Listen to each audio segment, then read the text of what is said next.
ચાલો આજે એક એવા સવાલનો જવાબ શોધીએ જે આપણે રોજ જોઈએ છીએ. દરરોજ સવારે સૂરજ ઉગે છે અને સાંજે આથમી જાય છે. આ તો એકદમ સામાન્ય વાત છે, ખરું ને? પણ શું આપણે ક્યારેય ઊભા રહીને વિચાર્યું છે કે આવું ખરેખર થાય છે કેમ? ચાલો આ રોજિંદા લાગતા ચમત્કાર પાછળનો વિજ્ઞાન સમજીએ.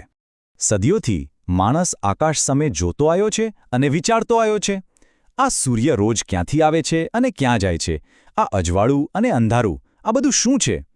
આ સવાલ કંઈ આજકાલનો નથી. એ હંમેશાથી માનવજાત માટે એક મોટો કોયડો રહ્યો છે.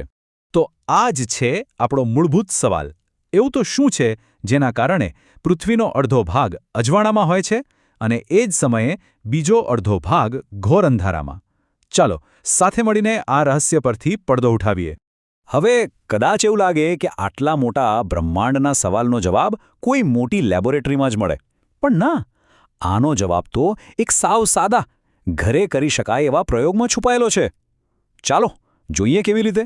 આપણે જાતે જ પૃથ્વી અને સૂર્યનું એક નાનકડું મોડેલ બનાવીશું અને એનાથી આખી વાત એકદમ સાફ સમજાઈ જશે કે આ બધું ખરેખર કેવી રીતે કામ કરે છે. તો પ્રયોગ માટે શું કરવાનું છે? સૌથી પહેલાં બધી વસ્તુઓ લઈ લો. પછી રૂમમાં એકદમ અંધારું કરી દો. હવે ટોર્ચને એક જગ્યાએ સ્થિર મૂકી દો. માની લો કે એ આપણો સૂર્ય છે. પછી બોલમાં લાકડી પરોવીને આપણી પૃથ્વી તૈયાર કરો. અને હવે આવે છે સૌથી મજેદાર ભાગ. આ બોલને ધીમે ધીમે ફેરવવાનું શરૂ કરો. બસ આપણો પ્રયોગ હવે તૈયાર છે. અને આપણા મોટા સવાલનો જવાબ હવે આપણી આંખો સામે જ છે. ખાલી ધ્યાનથી જોવાનું છે કે શું થઈ રહ્યું છે. જુઓ, અહીંયા જ આખું રહસ્ય ખુલી જાય છે.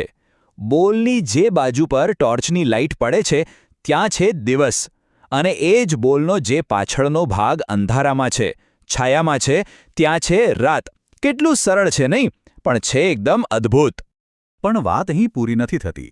જેમ જેમ ગોલ ગોલ ફરે છે તેમ અજવાળાવાળો ભાગ ધીમે ધીમે અંધારા તરફ જાય છે અને અંધારાવાળો ભાગ અજવાળામાં આવવા લાગે છે. આ સતત ચાલતી પ્રક્રિયા જ દિવસ અને રાતના ચક્રનું અસલી કારણ છે. આપણે જે આ નાનકડો પ્રયોગ કર્યો ને, એ ખરેખર આપણી પૃથ્વી પર જે થાય છે એનું એકદમ પરફેક્ટ ઉદાહરણ છે. તો ચાલો હવે આની પાછળ જે વૈજ્ઞાનિક સિદ્ધાંત છે એને પણ સમજી લઈએ. વિજ્ઞાનની ભાષામાં પૃથ્વીના આ ફરવાને એક ખાસ નામ આપવામાં આવ્યું છે, પરિભ્રમણ. પરિભ્રમણ એટલે શું? એટલે પૃથ્વીનું પોતાની એક કાલ્પનિક ધરી પર સતત ફરતા રહેવું. બરાબર આપણા પ્રયોગમાં ફરતા બોલની જેમ જ. અને હા, એ પણ જાણવું જરૂરી છે કે પૃથ્વી એમ ગમે તેમ નથી ફરતી. એની ફરવાની એક ચોક્કસ દિશા છે, હંમેશા પશ્ચિમથી પૂર્વ તરફ. અને આ જ કારણ છે કે આપણને સૂર્ય હંમેશા પૂર્વમાંથી ઉગતો અને પશ્ચિમમાં આથમતો દેખાય છે. 24 કલાક. આ એક એવો આંકડો છે જેની આસપાસ આપણું આખું જીવન ગોઠવાયેલું છે. આપણું કામ, આપણી ઊંઘ, બધું જ. પણ ક્યારેય વિચાર્યું કે આ 24નો આંકડો જ કેમ? એનું કારણ સીધું પૃથ્વીના પરિભ્રમણ સાથે જોડાયેલું છે. આપણે પૃથ્વીને પોતાની ધરી પર એક આખું ચક્કર પૂરું કરતાં લગભગ 24 કલાક જેટલો સમય લાગે છે. બસ આ જ છે આપણા એક દિવસનો હિસાબ. તો પૃથ્વી ફરે છે તો સમજ્યા, પણ એનાથી આપણને શું? આ સામાન્ય લાગતી ઘટનાની આપણા રોજિંદા જીવન પર કેટલી ઊંડી અસર પડે છે, ચાલો એના પર એક નજર કરીએ. આખી ચર્ચામાંથી 2 મુખ્ય વાતો યાદ રાખવા જેવી છે. પહેલી, દિવસ અને રાત થવા પાછળનું મુખ્ય કારણ છે પૃથ્વીનું પોતાની ધરી પર ફરવું, એટલે કે પરિભ્રમણ. અને બીજી, આપણી ઘડિયાળમાં જે 24 કલાકનો સમય છે એ સીધો પૃથ્વીના એક ચક્કર સાથે જોડાયેલો છે. વિચારવા જેવી વાત છે, ખરું ને? એક ગ્રહનું પોતાની ધરી પર માત્ર ગોળ ફરવું. આ એક સાદી ક્રિયા જ આપણી આખી દુનિયાની, આપણા જીવનની લય નક્કી કરે છે.